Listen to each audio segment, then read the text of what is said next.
الحمد لله رب العالمين والصلاة والسلام على سيد الأنبياء والمرسلين وعلى آله وأصحابه وبارك وسلم أجمعين۔ معزز سامعین و حاضرین، آج امہات المؤمنین رضی اللہ تعالی عنہن کے عنوان سے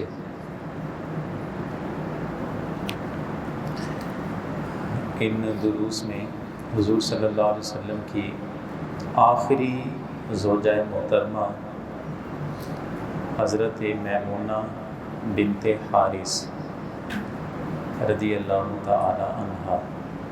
ان کی شخصیت اور تعلیمات اور سیرت طیبہ پر انشاءاللہ ہماری گفتگو ہوگی۔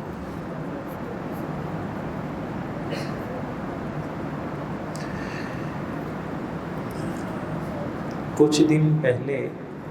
ہم نے حضرت ام المومنین حضرت سیدہ زینب بنت خزیمہ کا ہم نے تذکرہ کیا تھا، اور اس میں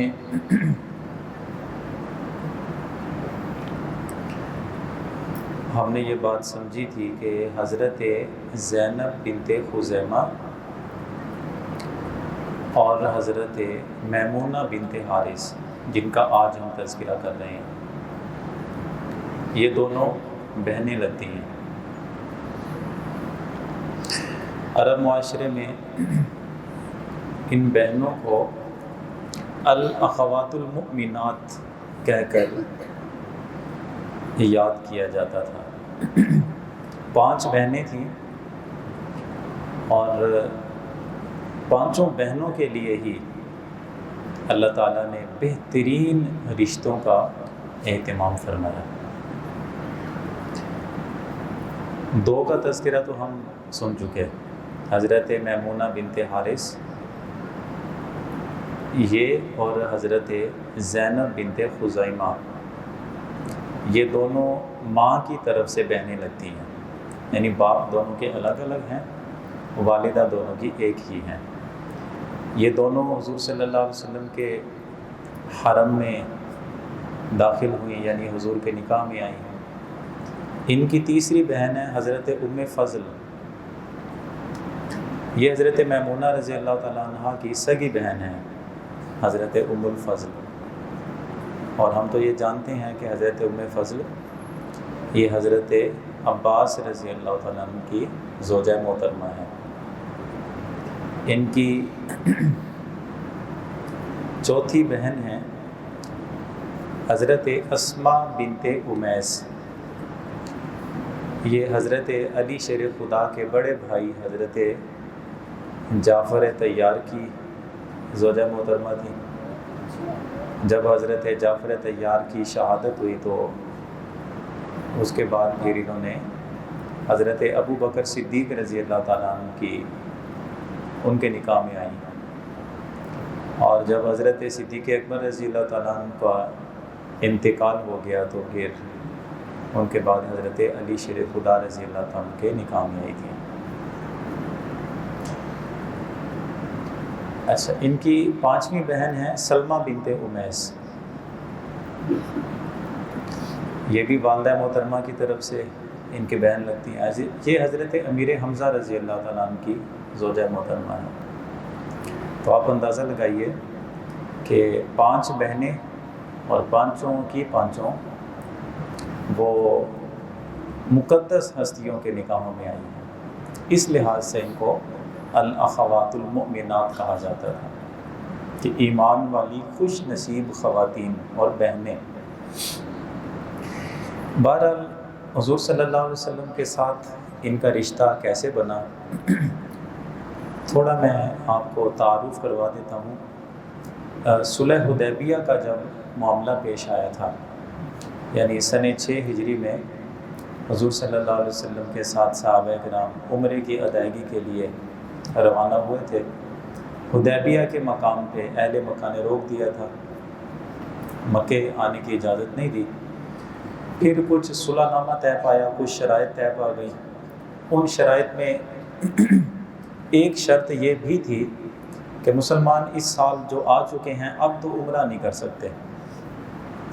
آئندہ سال اگر مسلمان آنا چاہیں گے اسی عمرے کی قضا کے لیے یا نئے لوگ مل کے آنا چاہیں گے، ان کے لیے کوئی رکاوٹ نہیں ہوگی، کوئی مسلمان اسلحہ لے کر نہیں آئے گا، اور جو مسلمان یعنی اہل مدینہ اگر آتے ہیں عمرہ کرنے کے لیے تو 3 دن سے زیادہ قیام کرنے کی اجازت کسی کو نہیں ہوگی۔ تیسرے دن شام ڈھلنے سے پہلے پہلے سارے لوگ واپس چلے جائیں گے۔ تو 7 سنہ ہجری آئندہ سال جب حضور صلی اللہ علیہ وسلم اپنے صحابہ کرام کو لے کر نکلے تو 2000 سے زیادہ تعداد تھی مسلمانوں کی۔ ان میں بیشتر تو وہی لوگ تھے کہ جن کا پچھلی دفعہ عمرہ قضا ہو گیا تھا، وہ نکلے، بہت سے اور لوگ بھی تھے جو ساتھ شامل ہو گئے۔ اچھا، اس سفر میں حضرت عباس رضی اللہ تعالیٰ جو حضور کے چچا ہیں اور ان کی اہلیہ ام فضل جو حضرت میمونہ بنت حارث کی سگی بہن ہیں، یہ بھی حضور کے ساتھ تھی۔ ام فضل کہتی ہیں اپنے شوہر کو، حضرت عباس کو، کہ آپ کو معلوم ہے کہ میری بہن میمونہ پہلے ان کی شادی ہوئی، شوہر نے طلاق دے دی، اب دوسری شادی ہوئی، وہ شوہر کی وفات ہو گئی، تو اب وہ بیچاری اکیلی ہے، تو اگر آپ حضور سے بات کریں تو حضور اپنے نکاح میں اسے قبول کر لیں۔ تو ابھی یہ قافلہ مکہ شریف کی طرف رواں دواں تھا اور یہ راستے میں ہی یہ ساری باتیں ہوئیں۔ تو یہ ملک شام اور اس طرف کے علاقے کے لوگ جو عمرہ کے لیے آتے ہیں ان کا جو میقات ہے مقام جحفہ، اس مقام جحفہ میں جب پڑاؤ کیا ہوا تھا ادھر حضرت عباس رضی اللہ تعالیٰ نے حضور سے بات کی، حضور اگر آپ پسند کریں تو حضرت میمونہ کے ساتھ آپ نکاح کر لیجئے۔ چنانچہ حضور صلی اللہ علیہ وسلم نے حضرت جعفر طیار کو بھیجا کہ تم جاؤ، جا کے میمونہ سے بات کرو، اگر وہ راضی ہیں تو ٹھیک ہے، نکاح کر لیا جاتا ہے۔ تو پھر یہ حضرت میمونہ بنت حارث کے پاس پہنچے، انہیں جا کے پیغام دیا۔ تو یہ دوسری زوجہ محترمہ ہیں حضور صلی اللہ علیہ وسلم کی کہ جن کے پاس حضور کے نکاح کا پیغام جب پہنچا تو انہوں نے اپنا آپ حضور صلی اللہ علیہ وسلم کے لیے ہبہ کر دیا۔ ہبہ کرنے کا مطلب یہ ہے میری زندگی کا ہر فیصلہ کرنے کا اختیار اے اللہ کے رسول آپ کے پاس ہے، اگر آپ اسی طرح چاہتے ہیں کہ میں آپ کے نکاح میں آ جاؤں تو میں نے آپ کو اختیار دے دیا۔ اور حضرت جعفر طیار کو انہوں نے یہ لفظ کہے تھے، اس وقت یہ اونٹنی پہ سوار تھی اور کہیں جا رہی تھی، تو حضرت جعفر طیار نے جس وقت جا کے پیغام دیا کہ حضور کی یہ باتیں ہیں اور یہ حضور کی خواہش ہے، انہوں نے کہا کہ میری اونٹنی اور جو اونٹنی پہ سواری بیٹھی ہے، سوار ہے، تو اونٹنی اپنے سوار سمیت حضور کے لیے ہبہ ہو گئی، حضور اسے قبول فرما لیں۔ تو یہ بھی حضور حالت احرام میں تھے اور یہ مکہ کی طرف جا رہے تھے ابھی عمرہ کے لیے، راستے میں ہی نکاح کی تقریب منعقد ہوئی۔ اور یہ فقہی مسئلہ بھی ہے کہ حالت احرام میں اگر نکاح کرنے کا ماحول بنتا ہے، یا لوگ جیسے یہاں سے جاتے ہیں کہ ہم حرم میں جا کے عمرہ کرتے ہیں، تو حالت احرام میں اگر عمرہ کر لیا جاتا ہے، نکاح کر لیا جاتا ہے تو شرعی طور پہ جائز ہے۔ میاں بیوی کے جو تعلقات ہیں ان کی اجازت نہیں ہے، وہ فعل ناجائز ہے، حرام ہے حالت احرام میں۔ البتہ نکاح کی اگر ضرورت پیش آتی ہے تو نکاح کیا جا سکتا ہے، وہ اسی حدیث سے ثابت ہے۔ اچھا، نکاح کی تقریب تو ہو گئی لیکن اس میں ابھی رخصتی نہیں ہوئی تھی۔ پھر جب عمرہ ادا کر لیا گیا، عمرہ ادا کرنے کے بعد واپس جا رہے تھے مقام صرف، ایک اب تو یہ صرف کا مقام نہیں کہتے، مکہ شریف سے جب ہم نکلتے ہیں مدینہ طیبہ جانے کے لیے اور مسجد عائشہ آپ کراس کر لیں، مدینہ کی طرف جائیں تو 5 سے 6 کلومیٹر مزید علاقہ ہے، تو اس سٹاپ کو روضہ سٹاپ کہا جاتا ہے، روضہ۔ تو ادھر ہی حضرت میمونہ بنت حارث کا مزار بھی ہے۔ اللہ کرے اچھا کوئی نظام آ جائے، ورنہ ان کا مزار جس بندے کو پتہ ہے صرف وہی جا کے ان کے مزار کی زیارت کر سکتا ہے، ورنہ اگر کہیں گے کوئی بندہ جائے گا، بڑی ساری بلڈنگ ہوگی، عمارت ہوگی، نام لکھے ہوں گے، ایسا نہیں ہے۔ یعنی ایک مین سڑک گزرتی ہے، اس کے ساتھ ایک سروس روڈ گزرتی ہے پہاڑی کے ساتھ، ان دونوں سڑکوں کے درمیان چھوٹی سی 4 دیواری ہے، اور اس کے اندر سیدہ میمونہ بنت حارث کا مزار ہے۔ اسی جگہ پہ ان کی رخصتی ہوئی تھی، اسی جگہ پہ ہی ان کا انتقال ہوا، اور اسی جگہ پہ ہی ان کا روضہ مبارک بنا۔ تو بہرحال ایک اچھا مزاج رکھنے والی اور بہترین عادتوں کی حامل خاتون تھیں، لیکن جب حضور صلی اللہ علیہ وسلم کے نکاح میں آئیں تو پھر اور 4 چاند لگ گئے، اور بہترین قسم کی ان کی سیرت کی، اور حضور صلی اللہ علیہ وسلم سے جو انہوں نے اپنی اصلاح کی تھی، اچھے اعمال سیکھے تھے، ان کی یادیں آج بھی موجود ہیں۔ 1-2 چیزیں میں آپ کے سامنے بھی رکھنا چاہتا ہوں۔ ان کے ہاں ایک مہمان آئے ہوئے تھے، قریبی رشتہ دار تھے حضرت میمونہ کے رضی اللہ تعالیٰ عنہ۔ تو اتفاق سے حضور صلی اللہ علیہ وسلم ان کے کمرے میں تشریف لے گئے۔ اب اس بندے کے منہ سے شراب کی بو آ رہی تھی، تو حضور گھر سے باہر چلے گئے، اس بندے کو بلایا، تفتیش کی کہ کیا تو نے شراب پی ہے؟ اس نے اقرار کر لیا، میں نے شراب پی ہے۔ آپ نے فرمایا کہ اس بندے کو پکڑ کے اس جگہ پہ لاؤ جہاں پہ لوگوں پہ حد جاری کی جاتی ہے، اس کو سزا دی جائے گی۔ اب اس آدمی کو تھوڑا اس بات کی تسلی تھی کہ حضرت میمونہ کا رشتہ دار ہوں، یہ حضور کی اہلیہ محترمہ ہے، میری سفارش کریں گی تو چلے میرا کام بن جائے گا، رخصت مل جائے گی۔ اب یہ حضرت میمونہ کی طرف دیکھتے ہیں تو آپ نے فرمایا، اور جھڑکتے ہوئے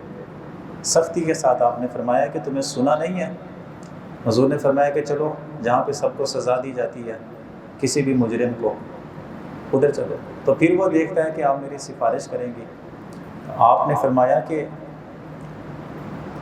آج کا دن جو گزر گیا سو گزر گیا، دوبارہ کبھی تمہارے اندر یہ جرت نہیں ہونی چاہیے کہ میرے گھر کی دہلیز پار کر کے میرے اندر آ جائے، گھر میں آ جائے، کبھی یہ جرت نہ کرنا۔ اس لیے کہ حضور سید عالم صلی اللہ علیہ وسلم کی تعلیمات کو وہ تسلیم نہیں کرنا، تو تعلق کیسا ہے، رشتے کیسے ہیں؟ اور ایک ایسی کبھی قسم کی عادت کہ جس میں رشتوں کی پہچان نہیں رہتی ہے۔ ہمیں حیرت اس وقت ہوتی ہے جب خوشی کے موقع پہ اجتماعی طور پہ سارے چھوکرے بیٹھ کے وہاں پہ شرابیں پی رہے ہوتے ہیں، ماں کو بھی پتہ ہے، بہنوں کو بھی پتہ ہے، بیوی کو بھی پتہ ہوتا ہے۔ پھر کس طرح لوگ ایسے لوگوں کو اپنے گھروں میں آنے کی اجازت دے دیتے ہیں؟ جس بندے کو، یاد رکھیے گا، جس بندے کو اللہ اور اس کے رسول کا حیا نہیں ہے، کبھی بھی اس بندے پہ اعتماد نہ کریں، وہ آپ کا کوئی لحاظ نہیں رکھے گا، یہ طے شدہ بات ہے۔ اس لیے اپنے تعلق اور اپنی ترجیحات، اپنے رشتے ہمیشہ پاکیزہ مزاج لوگوں کے ساتھ رکھنے چاہیے۔ تو اس واقعے سے ہمیں ایک چیز تو معلوم ہوگی کہ حضور صلی اللہ علیہ وسلم کی شریعت مطالعہ کا کس قدر آپ لحاظ رکھتی تھی۔ اچھا، آپ کی عادت ہوتی تھی کہ یا تو نماز پڑھتی رہتی، یا ذکر اذکار کرتی رہتی، گھر کے کام کرتی رہتی، اگر سارے کام کاج ہو گئے تو پھر مسواک انہوں نے پانی میں ڈبو کے رکھی ہوتی تھی، تو جب فارغ بیٹھی ہیں تو وہ مسواک کرنا شروع کر دیتی، حالانکہ مسواک کی ضرورت بھی نہیں ہوتی تھی۔ تو ان سے جب کسی نے پوچھا کہ اچھا، جیسے عام طور پہ بیویاں ہوتی ہیں، کوئی کام نہیں تھے مسواک شروع کرتی، تو آپ فرمایا کرتی تھیں میری چاہت یہ ہے کہ میری زندگی کا ایک ایک لمحہ حضور صلی اللہ علیہ وسلم کی عادتیں اپناتے ہوئے گزر جائیں، بس یہ حضور کی سنت ہے، میں بھی سنت ادا کرنے میں لگی۔ یعنی آپ اندازہ لگائیں کتنی بہترین زندگی بن جاتی ہے جب بندے کے اندر یہ مزاج پایا جائے۔ ایسی ہمیں ایک مزید انہی کی شخصیت کے حوالے سے واقعہ ملتا ہے کہ حضرت ام المومنین عائشہ صدیقہ رضی اللہ تعالیٰ عنہ آپ مکہ شریف گئی ہوئی تھی، واپس آ رہی تھی، مدینے سے پہلے ہی کسی نے آ کے خبر دی کہ حضرت عائشہ صدیقہ رضی اللہ تعالیٰ عنہ انہی کے بھانجے طلحہ نے اور حضرت سیدہ میمونہ رضی اللہ تعالیٰ عنہ کے بھانجے یزید نے، یزید بن اسم، ان دونوں نے کسی کے باغ میں جا کے پھل چوری کر لیا۔ اب حضرت ام المومنین کو بڑا غصہ تھا اس بات کا، واپس آئیں، سیدھا اپنے بھانجے کے گھر گئے، خوب جا کے ڈانٹ ڈپٹ کی، خوب ڈانٹ ڈپٹ کی طلحہ کی، اور ان سے پوچھا کہ تمہارے ساتھ کون تھا؟ بتایا کہ یزید ابن اسم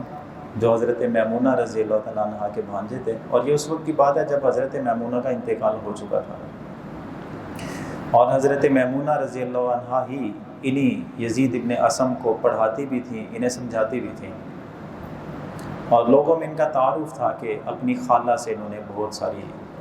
احادیث ہیں پڑھی ہوئی ہیں۔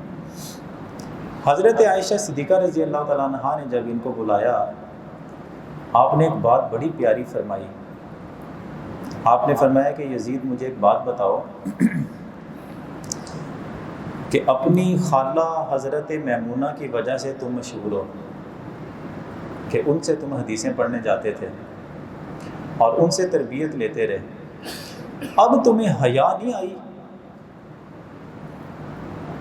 کہ تمہارا تعارف جس خاتون کے ذریعے سے ہوتا ہے، اگر ہم یہ کہیں کہ ہم امہات المومنین میں سب سے زیادہ پرہیزگار اور صاحب تقوی خاتون حضرت میمونہ تھیں، سب سے زیادہ صلہ رحمی کرنے والی یعنی رشتے نبھانے والی حضرت میمونہ تھیں، اب جس وقت کسی کے باغ میں جا کے تم چوری کر کے آئے ہو، لوگ تمہیں جو کہیں گے سو کہیں گے، اب بات ہوگی تمہاری خالہ کے بارے میں، تمہیں شرم نہیں آئی اس بات کی؟ لوگ کیا کہیں گے؟ میمونہ کے پاس پڑھنے والا اس طرح کی حرکتیں کرتا تھا۔ تو میرے خیال میں اگر ہمارے نوجوانوں کو آج یہ بات سمجھ آ جائے، ہمیں بھی بات سمجھ آ جائے، کوئی الٹی سیدھی حرکت، کوئی کرتوت کرنے سے پہلے بندہ یہ سوچ لے کہ زمانہ میرے باپ کو کس نام سے پکارتا ہے، میرے خاندان کی عزت کتنی ہے، میرا باپ نمازی ہے، میرا باپ 4 بندوں میں بیٹھنے والا ہے، اولاد نے کیا کیا، میں آپ کے اسی علاقے کے ایک شخص کو جانتا ہوں کہ شراب کے چکر میں لڑکا پکڑا گیا، وہ تھانے میں تھا، باپ 5 وقت کا نمازی باشرہ آدمی، ایک مسجد کے انتظامات کو بھی کچھ دیکھتا تھا، اسے بتایا گیا کہ تمہارے بیٹے نے شراب پیا، تھانے میں تمہیں بھی بلایا گیا، چند دن کے بعد صحت مند آدمی، ہارٹ اٹیک ہوا، اگلا سانس ہی نہیں آئی اس کو، اس دکھ میں کہ پتر نے کیا کر دیا۔ تو یہ جو پیغام ہم سنتے ہیں نا، تعلیمات سمجھتے ہیں، ان تعلیمات کو آگے پھیلانے کی ضرورت ہے۔ رات کے 2 بجے نکلیں، تھڑیوں پہ نوجوان بیٹھے نظر آئیں گے، باپ کو نہیں پتا، ماں کو نہیں پتا، 1000 دفعہ کہہ لیں اولاد یہ وڈی ہو گئی کی کریے، حضرت جی اولاد تو اپنی جو عزتیں پھر کمائے گی سو کمائے گی، عزت پیچھے خاندان کی بھی نہیں بچے گی، اور ان جو عزتیں خاک میں ملانے کے درپے ہوئے پڑے ہیں، ان کو بھی سمجھ آنی چاہیے کہ تمہاری عزت کی رسوائی جب ہوگی تو صرف تمہاری نہیں، تمہارے خاندان کی، تمہاری ماں کی، تمہارے باپ کی، ان سب کی رسوائی ہوتی ہے ساتھ۔ تو پھر حضرت عائشہ صدیقہ رضی اللہ تعالیٰ عنہ نے اپنے بھانجے طلحہ کو اور جو حضرت میمونہ بنت حارث کے بھانجے تھے یزید ابن اسم، دونوں کو توبہ کروائی تھی کہ آج کے بعد بیٹا تم چوری نہیں کرو گے۔ اور وجہ کیا تھی کہ جن کے ہاتھوں میں کھیلے ہو، جن کے پاس جا کے پڑے ہو، تمہاری جو بے عزتی ہوگی زمانے بھر میں سو ہوگی، لیکن جنہوں نے تمہیں پالا ہے لوگ ان کو بھی باتیں کریں گے، اور تجربے کی بات بھی یہ ہے کہ لوگ باتیں کرتے ہیں، بہرحال اس طرح کی بہترین ان کی زندگی ہے اور بہترین تعلیمات ہیں. ایک لمبی عمر کا حصہ گزارا. 51 سنہ ہجری حضرت امیر معاویہ کا دور حکومت تھا جب ان کا انتقال ہوا، اور میں نے عرض کیا کہ مقام شریف مکہ شریف سے مدینہ کی طرف جائیں کوئی میرے خیال میں 8 سے 10 کلومیٹر کا سفر بنتا ہے. میں نے عرض کیا کہ اسی جگہ پہ ہی ان کی رخصتی ہوئی تھی، اسی جگہ پہ ہی ان کا انتقال ہوا تھا. بلکہ انتقال کے وقت آپ جس بیماری میں مبتلا تھیں اس وقت آپ مکے میں تھیں، تو آپ نے اپنی وصیت میں، اور جو پاس بیٹھے ہوئے تھے انہیں آپ نے فرمایا تھا کہ مجھے فوراً مکے سے نکال کے اس شہر سے دور کر دیں. تو ساتھ بیٹھے والے جو احباب تھے انہوں نے پوچھا، رشتہ دار تھے، کہ مکے سے باہر کیوں جانا چاہتی ہیں؟ تو آپ نے فرمایا کہ میں نے حضور صلی اللہ علیہ وسلم سے سنا تھا،